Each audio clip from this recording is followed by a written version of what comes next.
Hello guys, panibagong update na naman tayo. Dito na po tayo sa Metro Manila Subway Project. Dito po sa Anonos Station naman. Dito naman po tayo mag-update. Samahan nyo po ulit si JR Doria TV ngayong araw na to, January 11, 2026.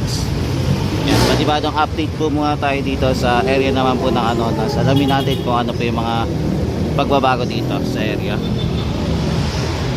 Tara guys, simulan na natin.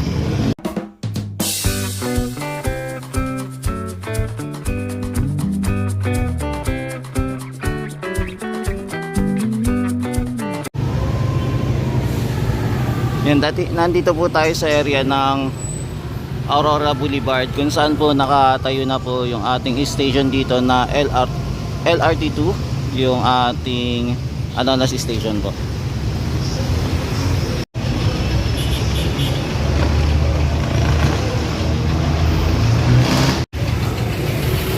Yan, dito po makikita din po natin yung World City. Yan, Medical Center or World City Med. Ito po yung paligid ng ating magiging Metro Manila Subway Project dito po sa Anonos Station. Yan, ito po yung ating LRT2 Anonos Station po. Yan, ito na po yung infrastructure na ginagawa dito sa Anonos po. Yan, inayos na po nila, naglagay na din po sila ng mga graba.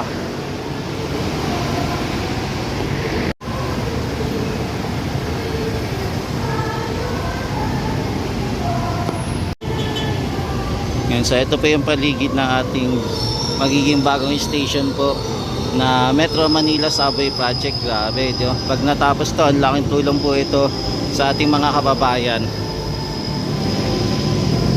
para mapabilis po ang traffic congestion dito sa Metro Manila. Saka mapaunlad po nito ang ating ekonomiya kasi mas mapabilis po yung transportation ng ating mga kababayan. Mas makakatipid po sila sa oras. Yan, time check natin ay 2:44 na po ng hapon.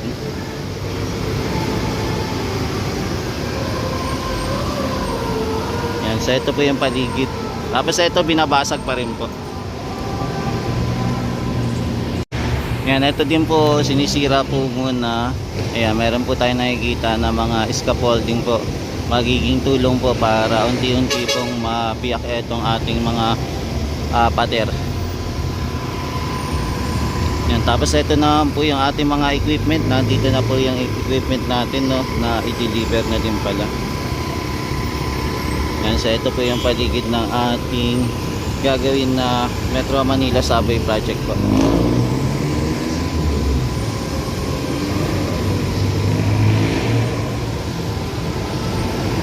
Yan, yung nakaraan na pagpunta natin dito, wala pa po tayo nakita mga ganito. Pero ngayon meron na.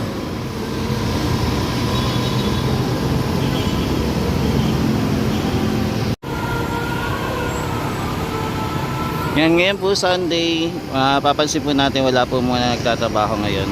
Ngayong Sunday na to, ngayong January 11, 2026 po. Yan, lipat naman po tayo sa baba naman. Doon naman po tayo silip.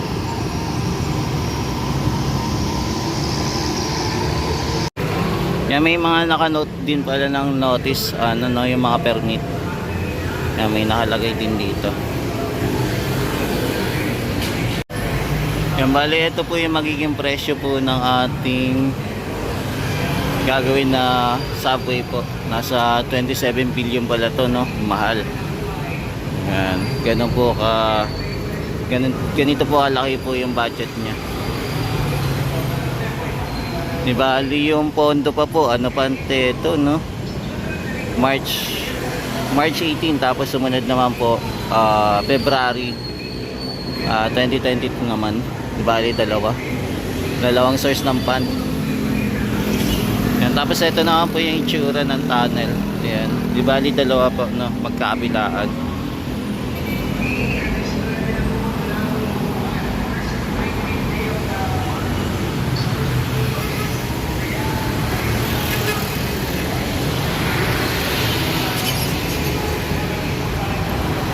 ito po yung picture niya. Itsura ng ating Metro Manila subway dito sa Anonas po.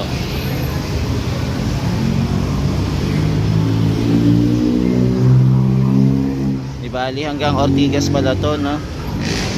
Yan, hanggang Ortigas station to.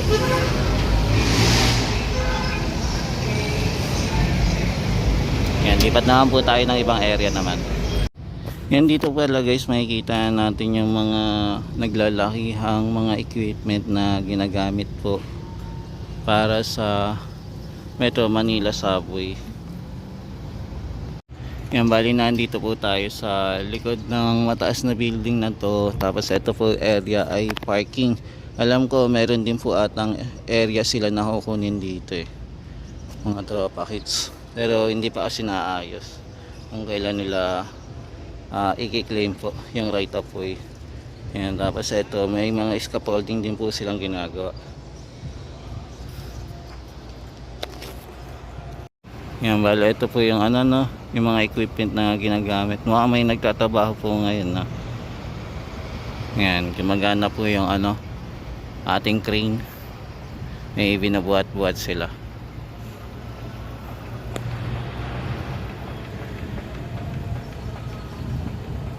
Tapos may mga part na din po ng mga bahay dito na nasira na. Ayan, na-occupied na po. Tapos ito din siguro, kasama din siguro to sa sisirain. Pero alamin na lang natin kung mapapasama siya sa wawasakin dito. Ayan, medyo malaki pa po yung espasyo na ginagamit nila sa parking lot.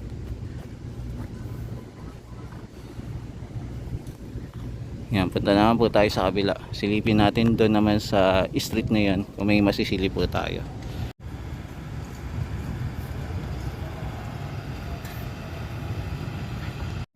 Yan, may mga part pala dito na building na hindi pa po nasisira. Hindi pa po na de-demolish. Tapos may mga bahay naman po dito, demolish na. Yan, tapos dito din po wala na din po nakatira. Yan, tapos yung mga heavy equipment nandito na rin po. Yan, malaki po na mga heavy equipment dito sa na naka-abang na po para sa mga project po na gagawin. Yan, di ba nandito po tayo sa A. Luna Street po kung saan po ginagawa po yung ating Metro Manila subway project. Yan, no? Napakalalaki po ng mga heavy equipment na ginagamit nila para ayusin po itong ating Metro Manila subway project. Diba? Ayan.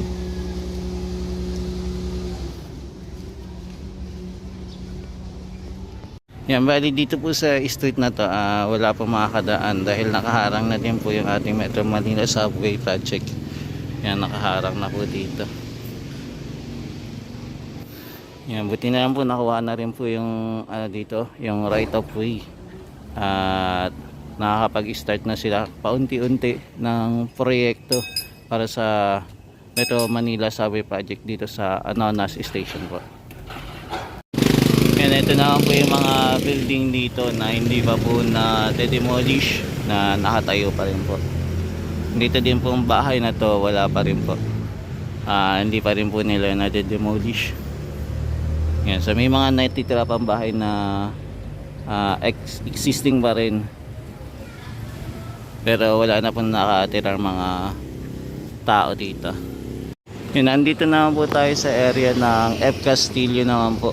Dito naman tayo sa area sisilip ng mga bahay po na for demolish na po. Yan, di bali ngayon di pa rin naman po siya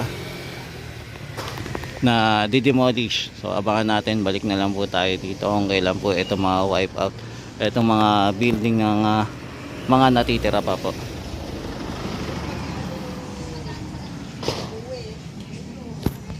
Yan, dito po kita natin yung mga heavy equipment, kaya lang hindi lang natin makita doon mismo sa loob kung ano po yung sitwasyon doon.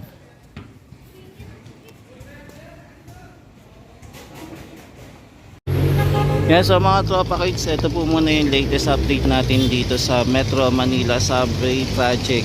Kaya kung nakikita nyo po, may mga equipment na rin na dinala sila dito at nakakita na rin tayo ng mga heavy equipment na nakita natin po doon sa Ilu na naman street po. For the meantime, ito po na yung latest update natin. Check natin kung ano po yung magiging progress nito sa mga susunod na buwan po pagka pumunta po tayo muli dito sa area po ng project para sa Metro Manila Subway. Yan, maraming salamat po. Ito po ulit si JR Dario TV, nag-update po sa infrastructure dito po sa Metro Manila. Thank you po and God bless.